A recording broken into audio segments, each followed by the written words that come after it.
Hello and welcome to this series on mobility exercises that you've never seen before.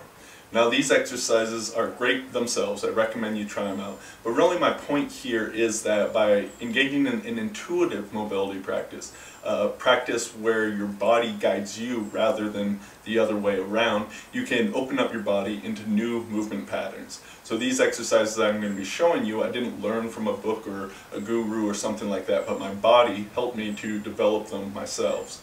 So this first one I call the 9-segment spine.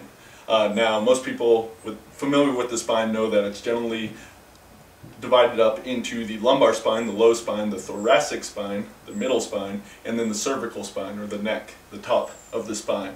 So in typical mobility practice, you'll do some sort of lumbar movement and some sort of thoracic movement and some sort of cervical movement, right? But that's looking at the whole spine, which is so many different joints, as just 3 different areas. What if we divide that? So in 9 segments, you have a lower, middle, and a top to each of these segments. So then we divide it further onto 9 segments. Ultimately, you'd want to be able to articulate every single spinal segment, possibly even in isolation. So this 9-segment spine is a way of moving towards that. So if we think cervical neck, and I'll just be going side to side in these movements for the example here, I'm going to go just from what I feel is the top of the cervical spine.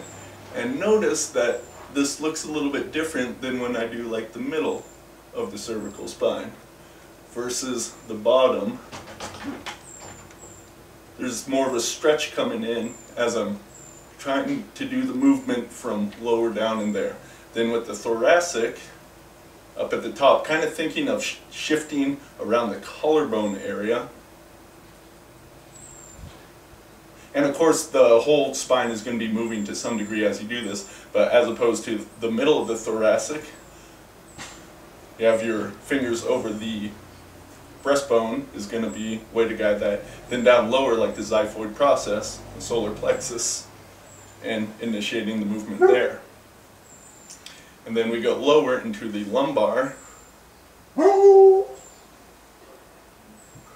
lower still, and as I'm practicing this, it really causes the lats to cramp up. And then let the lower segment, you're really going more into the pelvis there as that guides that. So this is just an example of how you can work more of the spine and really articulate it much more by breaking it up further. And it was my body that led me into doing this, noticing that I could function with different parts of the spine, not just these 3 big groups.